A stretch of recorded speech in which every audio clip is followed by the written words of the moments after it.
एक आदमी लोटा लेकर चला के जल भरना है, वो लगा कुआं, कुएं से बड़ा तालाब, तालाब से बड़ी नदी, नदी से बड़ा समुद्र, बड़े आदमी के पास जाएंगे जिसके पास खूब पानी हो।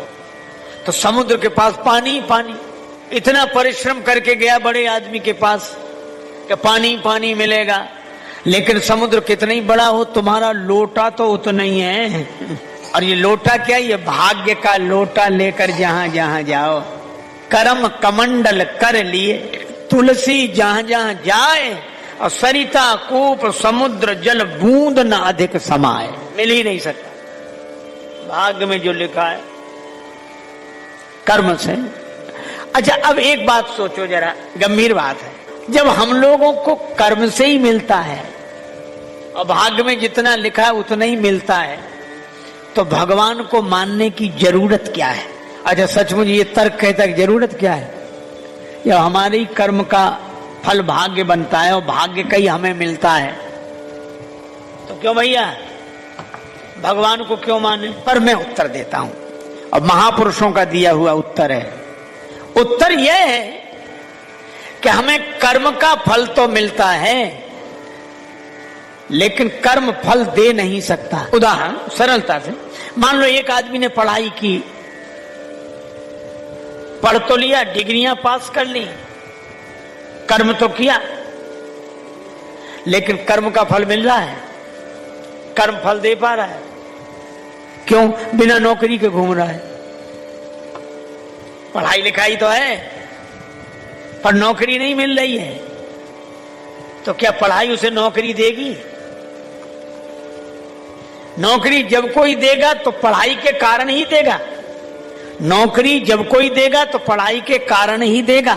इसका अर्थ है कि पढ़ाई का ही फल उसे मिलेगा, लेकिन पढ़ाई फल दे नहीं सकती, और दे देती तो उसी दिन से दे देती जिस दिन पढ़कर बाहर निकला था। तो कर्म का फल व्यक्ति को मिलता है, पर कर्म फल दे नहीं सकता, और कर्म फल तब देता है जब कोई हमारे कर्म को स्वीकार कर ले। हम डिग्रियां लेकर घूमते कि भैया नौकरी दे दो, अच्छा नौकरी तो ठीक है, पढ़ाई लिखाई ठीक है, आ जाओ। तो जब उसने आपकी पढ़ाई को स्वीकार कर लिया, नौकरी दे दी, तब पढ़ाई का फल मिलने लगा कि नहीं? क्यों भाई? जब नौकरी उसने दे दी तो पढ़ाई का है, हाँ ना बोलो, बोलो भाई। जब पढ़ाई की नौकरी दे दी तो पढ़ाई का फल मिलने लगा कि नहीं? चलो ठीक, आपको बात याद हो गई, आप बड़े प्रेम से सुन रहे हैं। जब कोई नौकरी दे देता है तो पढ़ाई का फल मिलने लगता है। अच्छा नौकरी वो देगा जिसे जरूरत है, जिसे जरूरत होगी वही तो आपका कर्म स्वीकार करेगा। बस मैं भी आपसे यही कहता हूं कि भगवान कितने उदार हैं, और भगवान को क्यों मानना चाहिए? इसलिए क्योंकि भगवान को हमारे कर्म की जरूरत नहीं है, तो भी बिना जरूरत के हमारे कर्म स्वीकार करके उन कर्मों का फल हमें देते हैं, इसलिए हमें भगवान को मानना चाहिए। जननी जनक बंधु सुत दारा, तनु धन भवन सुहृद परिवारा। तो धन का भी ऐसी रखवाली करे। गैया आओ आओ आओ, गौ माता आओ आओ, आप तो गोपाल जी की गैया हो, कभी गोपाल जी भी दर्शन देंगे। पक्षी है, अरे राम नाम का बीज, राम नाम का, अरे तुम भी राम जी के पक्षी चुगो। और तुकाराम ईमानदार आदमी सो, जिसने खेत दिया था उसने भी भरोसा किया, पर जब फसल कटने का समय आया तो वो खेत मालिक देखने गया, सब साफ, खाली डालियां खड़ी, तिनके खड़े, डंठल खड़े। उसने देखा, रे राम, बड़ा दुख हुआ उसे कि इस पागल को कहां हमने रखवाली दे दी है। बड़ा नाराज हुआ। होता तो 8-10 मन अनाज था, बोला 25 मन होता था, नहीं मिला तो तुमसे ले लूंगा।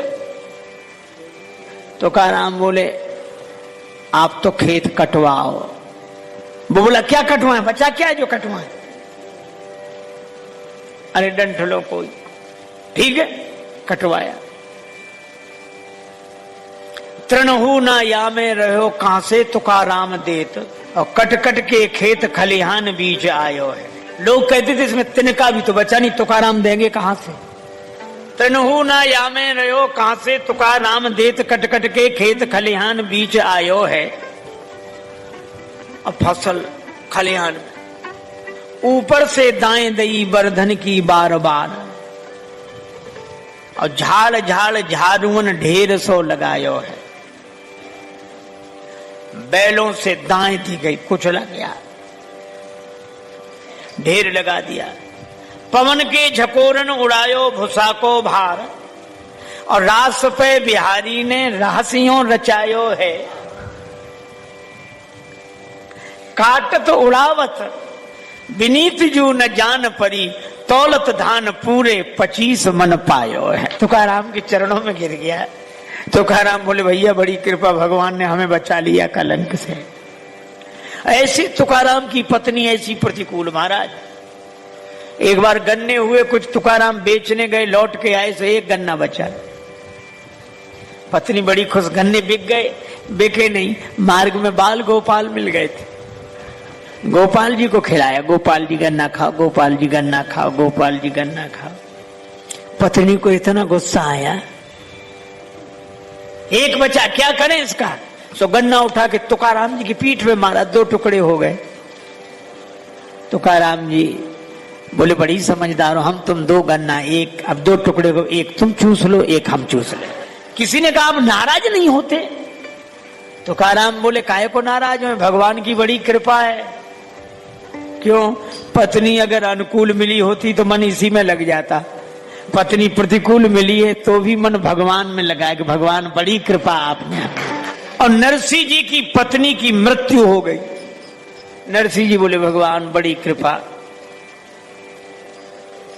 मैं कहता हूं जब इन प्रतिकूल परिस्थितियों में भी इन संतों ने भगवान की कृपा देखी है, तो क्या हम अनुकूल परिस्थिति में भगवान की कृपा नहीं देख सकते हैं। इसलिए रोज सोचा करो मिला क्या है, और जो मिला है वो किसी ने दिया है। तन धन भवन सुहृद